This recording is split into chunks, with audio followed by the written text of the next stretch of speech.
Fernando Henrique perdeu a eleição. Então, tudo isso me fez ficar muito próximo da política. E o presidente Sarney, que tinha sido colega do meu pai na Câmara Federal, antes do golpe de 64, sabendo que eu tinha sido secretário de Turismo e aqui do Mário Covas, me convidou para assumir a Embratur. E lá fui eu, com 24 anos, ser presidente da Embratur. Então, eu tive uma vivência política antes de bater na porta do governador Geraldo Alckmin, dizendo, olha, eu gostaria de ter a oportunidade de disputar para a Prefeitura de São Paulo. Mas mesmo assim, todo mundo não deram risada na hora, por educação. Mas esse calcinha justa aí, coxinha, vem aqui, vai querer ser candidato a prefeito. Não é assim. O candidato é André Matarazzo, já está tudo acertado. O André era vereador, tinha sido secretário, tinha sido ministro do Fernando Henrique, embaixador em Roma. Uma boa figura, o André Matarazzo. E se preparou para ser prefeito. Ele disputou a eleição para ser vereador, para se preparar para ser prefeito de São Paulo. Aí venho eu e disse, não, mas a democracia não existe? Já tem um nome indicado? É assim? Eu, de tanto insistir, encher, falei, pô, vamos ter que fazer alguma coisa. Vamos fazer as primárias aqui, igual nos Estados Unidos. Vamos fazer prévia em São Paulo. Assim, tira esse chato daí, que não entende nada de política mesmo, não vai ganhar coisa nenhuma. E a gente ainda dá uma feição democrática para as prévias. Aí fizeram as prévias com o André Matarazzo. Aí eu me inscrevi nas prévias. Foi engraçado até porque tinha que pagar para participar das prévias. Paguei R$35 mil para participar das prévias em 2015. Ou taxazinha cara, né? Caramba. Que o PSDB estava sem dinheiro. Eu era empresário bem cedo. Os caras falaram, bom, vamos aproveitar, vamos tirar um dinheirinho desse. Não vai ganhar mesmo ainda. Desse calça justa aí. Desse calça apertar, vamos tirar um dinheirinho dele aí. O André teve que pagar também. Ele ficou bravo pro show, mas pagou os R$35 mil também. Aí começamos as prévias. E aí aconteceu o que ninguém imaginava. Eu fui crescendo e ganhei as prévias. E sem contar que no meio do caminho, como eu estava crescendo, ainda colocaram mais 3 candidatos, Rogério. Era 1. Aí eu passei a enfrentar 4. E eram 4 bons candidatos. Zé Aníbal, que foi presidente do PSDB, até hoje, senador suplente da República, ex-deputado e ex-presidente do PSDB. E ex-secretário de Estado. Ricardo Trípoli, hoje secretário do atual prefeito Ricardo Nunes. Mas era líder do PSDB na Câmara Federal, deputado com 7 ou 8 mandatos, uma família de parlamentares. Bom deputado também. E o Bruno Covas, deputado federal mais votado do PSDB. Falei, putz, comecei disputando com o André Matarazzo, agora tem André Matarazzo, Zé Aníbal, o Ricardo Trípoli e o Bruno Covas. Putz, agora complicou o negócio. Aí fui, trabalhando. Como se faz? Tem campanha? Tem campanha, não, eram os filiados que votavam, eram mais aqui na capital, naquela época, eram mais de 80 mil, por aí, de filiados aqui. E eu fui, Zona Leste, Zona Sul, Zona Norte, bati na porta, tomava café, ficava na porta das companhias de ônibus para falar quem era filiado do PSDB, enfim, fui fazer o que se faz, campanha, pé no barro. Pus a minha calça jeans, a minha calça justa, a minha camiseta, o par de tênis, eu tenho um par de tênis até hoje, guardado, porque eu usei depois em 2018. E o que aconteceu? Ganhei as prévias do PSDB. E aí, para ser candidato pelo PSDB, eu tinha a vitória das prévias. E olha só o que aconteceu. O presidente Fernando Henrique Cardoso, eu adoro ele, fez 90 anos agora. Uma grande figura, ele tem todo o perdão do mundo, pelas coisas, às vezes, um pouco estranhas que fala, mas ele foi um grande presidente, eu já citei isso aqui. Mas por que eu fiz essa menção? Porque ele deu uma entrevista para o Estadão, dizendo, esse João Dória ganhou as prévias, mas não tem condição nenhuma de ganhar a eleição. Se chegar em 4º lugar, ele foi educado. Mas ele disse, se chegar em 4º lugar, já está bom, já fez a primeira experiência da política, a política é assim, passo a passo, subindo a escada, degrau a degrau. Chegar em 4º lugar, está bom. Eram 13 candidatos. Então, ele foi coerente, né? Porque era contra o Fernando Haddad, do PT, apoiado pelo Lula. Lula não estava preso. E quem era presidente da República? Dilma Rousseff. Então você tinha a presidente apoiando o prefeito e Lula apoiando o Fernando Haddad. Ele não foi brilhante como prefeito, mas não foi um mau prefeito. E não foi ladrão. O Fernando Haddad não roubou. Tanto é que nós fizemos uma transição muito educada. Agora, era o Fernando Haddad, a Marta Suplicy também disputava, a Luísa Erundina disputava, o falecido Major Olímpio disputava e o então líder nas pesquisas, Celso Russomano, deputado É federal. verdade, ele começou disparado. É verdade. 38%. A primeira pesquisa Datafolha tinha 38%. O Fernando Haddad tinha 24%, a Marta tinha 17%, a Luísa Erundina acho que tinha 12%, o Major Olímpio, naquela época era deputado, acho que tinha 5 ou 6%, eu tinha 1%. A primeira pesquisa antes do processo eleitoral tinha 1%. Ou seja, tinha tudo para não dar certo. Mais uma vez. Lembra-se nas prévias? Pô, o cara não conhece ninguém. Não é orgânico do partido. Vem aqui querer disputar. Não ia chegar nem em Vai quarto. tomar um ferro. Ia chegar em quarto lugar. Eram 4 candidatos, ia chegar em quarto lugar. E a gente se livra desse chato aí. Ganhei. Depois, na eleição, putz, não vai dar certo. Vai enfrentar a máquina da prefeitura, o Lula, a Dilma, a Marta Suplicy, que foi prefeita também, foi uma boa prefeita aqui, e ex-senadora da República. Luísa Erundina foi uma boa prefeita, foi honesta como prefeita. Talvez não tenha sido excepcional, mas honesta como prefeita e deputada federal, tinha prestígio. Pelo pessoal era candidato. O Major Olímpio, um pouco doidão e tal, mas falava bem, articulado, sabia fazer campanha. E o Celso Russomano, deputado federal, naquela época, mais votado do Brasil. Aí vai o calcinha justa, né, o coxinha, vai querer ganhar desses caras? Não vai ganhar, mas nem a pau. Mas essa era uma imagem que você não tinha só dentro do partido, você tinha que quebrar essa imagem pro público também. Pro público. E aí? Fazendo campanha. Mas quem te Por isso é que a beleza... tinha uma equipe, aí já tinha equipe. Aí nós montamos. Nada se faz sem boa equipe, sem bom time. E muita convicção e muito trabalho, Rogério. Muito trabalho. Aí eu fui fazer campanha. Fui aonde? No estado, na capital, ainda foi antes das eleições de 2018. Foi aonde tinha voto. Zona Leste, Zona Sul, Zona Norte, as áreas mais periféricas da cidade. E fizemos uma grande campanha. O que aconteceu? Ganhamos em primeiro turno. Pela primeira vez na história política de São Paulo, uma eleição foi liquidada no primeiro turno. Até hoje, só teve essa com... Você vê que o Bruno disputou agora, venceu, infelizmente perdemos o Bruno, mas venceu no segundo turno. E depois... Mas o que mudou? Qual foi a chave? Que você estava em 1%, quando que começou a mudar? Você sabe por quê ou quando, ou foi uma coisa conversando com as orgânica? Pessoas, dialogando, debatendo, falando a verdade, falando com sinceridade, olhando nos olhos. É assim que se faz campanha. Pelo menos foi assim que eu fiz. E depois, em 2018 também, a pedido de vários parlamentares do PSDB que não queriam o tal do Márcio Cuba, que era o então governador de São Paulo, para disputar em nome do PSDB. Era o desejo do ex-governador Geraldo Alckmin, era que o Márcio França, o Márcio Cuba, como eu chamava, fosse o candidato também do PSDB, porque Geraldo Alckmin disputou a presidência da República em 2018, contra Fernando Haddad, que era o candidato do PT. Aí eu disse, bom, com Márcio França, não. E aí vários do PSDB, não, Márcio França não, você tem que sair, tem que deixar a prefeitura, tem que renunciar à prefeitura para disputar o governo do estado de São Paulo. Eu falei, putz, renunciar a um mandato que eu acabei de conquistar 1 ano e meio atrás, não tem jeito, não tem ninguém que possa ganhar se não for você. Eu falei, tá bom, então vamos lá. Resignei, renunciei ao mandato de prefeito. Não é fácil fazer isso. Então, mas o que eu te falo, você não pensou no custo que teria isso também? Eu pensei. Eu sabia que isso ia ser duro. Ia pegar pesado. Duro. Eu tinha certeza que seria duro, eu não tinha nenhuma dúvida disso. Mas eu fazia isso, o nosso partido sucumbia, ia acabar o PSDB, porque Márcio França era do PSB, Partido Socialista Brasileiro. Eu não sou socialista, não sou esquerdista. Eu sou de centro, minha posição é de centro.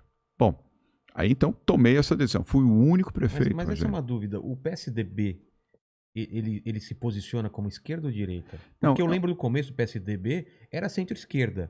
E hoje em dia eu não vejo mais hoje isso. Mudou. Não, hoje o PSDB, ele tem algumas pessoas com esse sentimento, com essa posição. Todo partido é amplo, não tem um partido estreito. O PSDB você tem pessoas de centro-esquerda, de centro e centro-direita. Eu sou de centro, eu não sou nem de esquerda nem de direita. Você coloca como centro-direita, né? Não, de centro. Eu respeito a direita e respeito a esquerda. E quero distância dos extremistas. O extremista não gosta de conversar. O extremista só gosta de impor, não gosta de dialogar. As pessoas de esquerda que conhecem a importância do diálogo, a importância do debate democrático, são bem-vindas, porque elas contribuem. Assim como as pessoas de direita contribuem também. Tenha humildade, saiba ouvir e isso vai melhorar e aprimorar a sua capacidade de gestão. Mas, enfim, para contar, foi de novo para a eleição. Era candidatíssimo a perder outra vez. Por quê? Por causa do desgaste de ter deixado a prefeitura. Esse não vai ganhar de jeito nenhum. E aí enfrentei o PSB, Partido Socialista Brasileiro, do Márcio Cuba, por isso é que era Cuba, mais o PT, mais o PDT, mais o PSOL, todos os partidos de esquerda, PCdoB, todos com Márcio França. E mais o MDB também, do Paulo Scaff, que não perde uma oportunidade. Onde ele consegue enfiar alguma coisa, ele vai. Ele já foi PSB, ele vai rodando de partido para ver se encontra alguma oportunidade. E ele apoiou o Márcio França. Aí fomos para a eleição e o resultado você já sabe. Ganhamos. Por isso que eu estou aqui, inclusive, como governador de São Paulo. Então, eu estou acostumado com esses enfrentamentos. Quer dizer, alguém me diz, não, mas você vai agora enfrentar as prévias do PSDB? Eu vou. Prévia ajuda, prévia é bom, não tem nada de mal. É bom, né? Porque se você não passa pela prévia, você não tem por que ir para mais. Claro, pra mais e a alto, prévia né? é legítima. A prévia é legítima, ela é boa. Nos Estados Unidos é uma luta para você conseguir para. E o que acontece? Normalmente, quem passa pelas prévias, do Partido Democrata ou do Republicano, sai muito fortalecido. Exatamente. E disputa com chance. Eu estudei nos Estados Unidos. Aliás, eu trabalhei muito para fazer um pouco de dinheiro. No meio dessa história toda, eu fui morar nos Estados Unidos. Fui estudar. Na linha do tempo, quando que você foi para lá?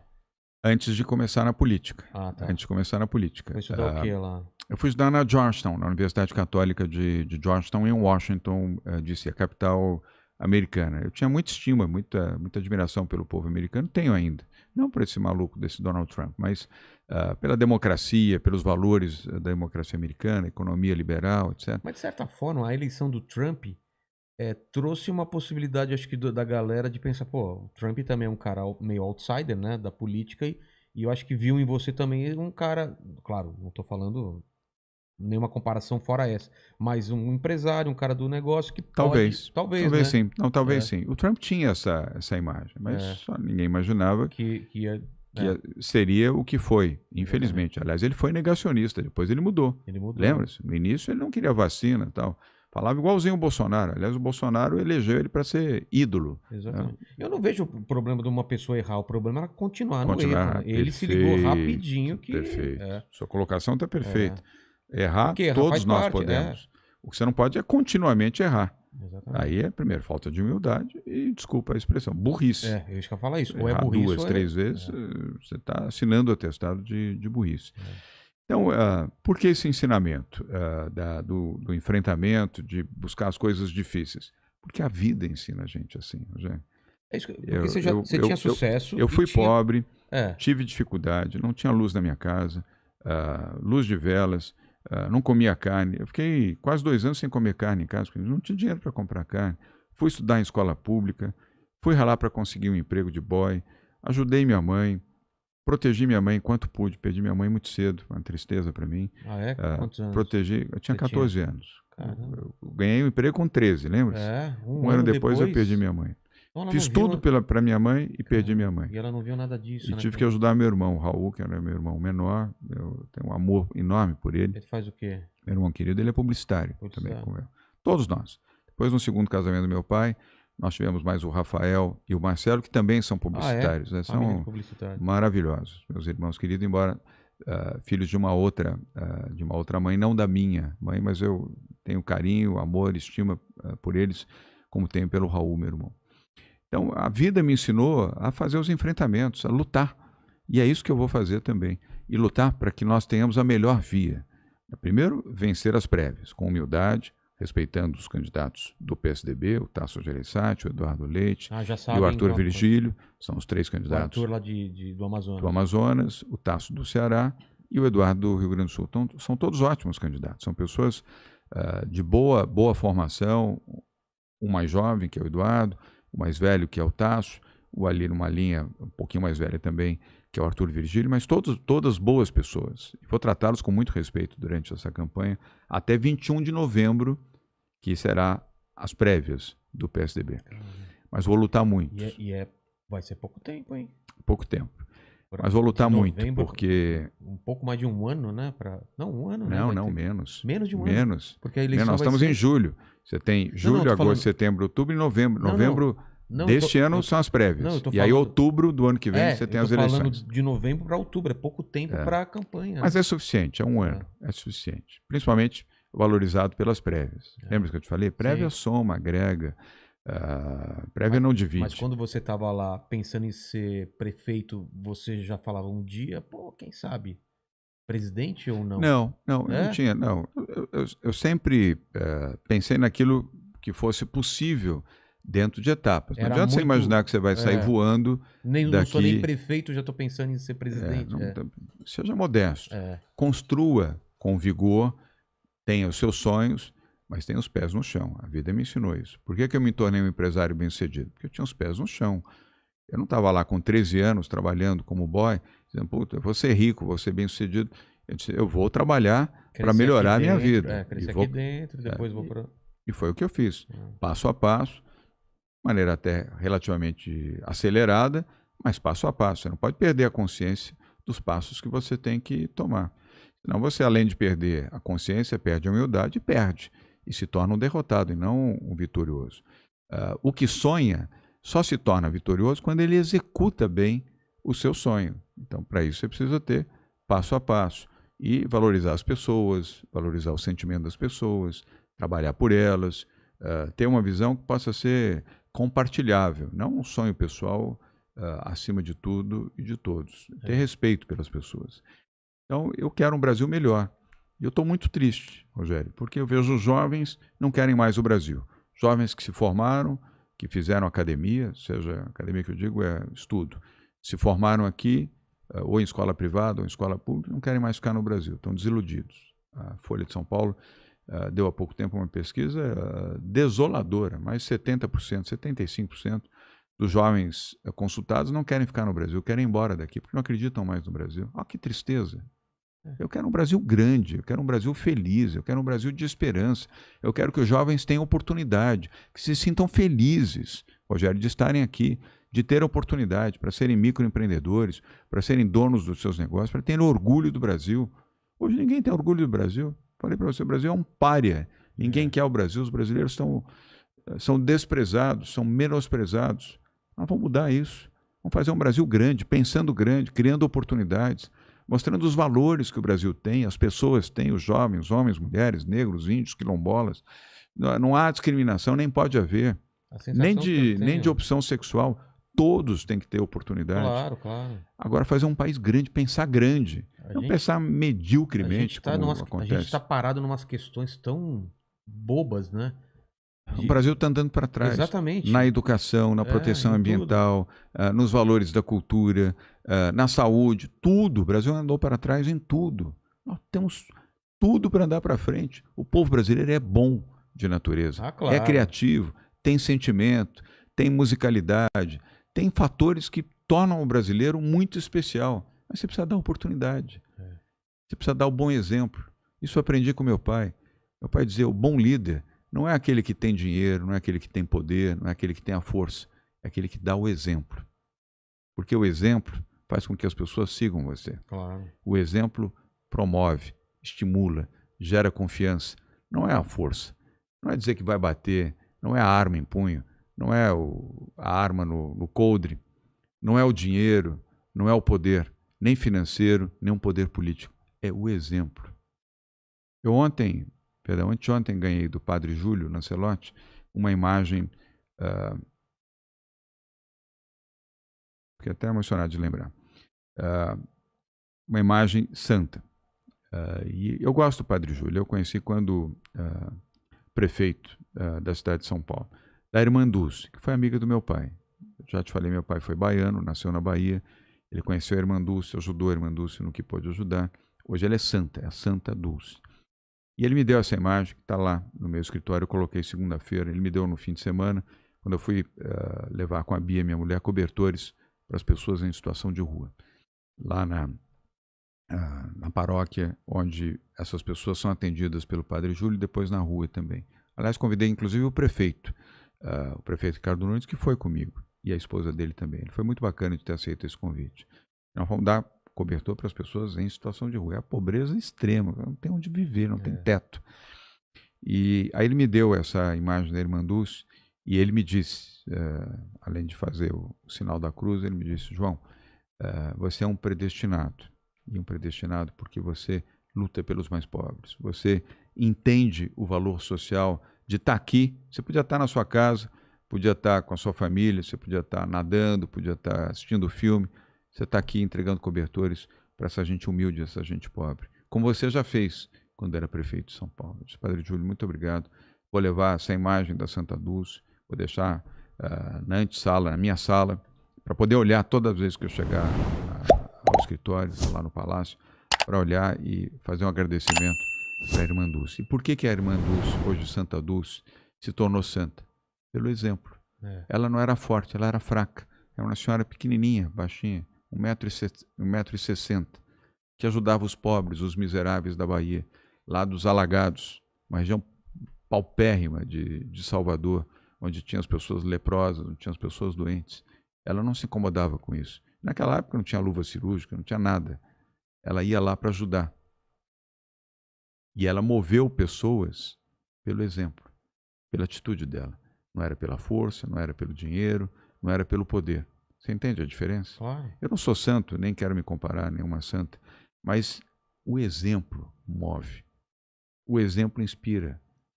O exemplo agrega.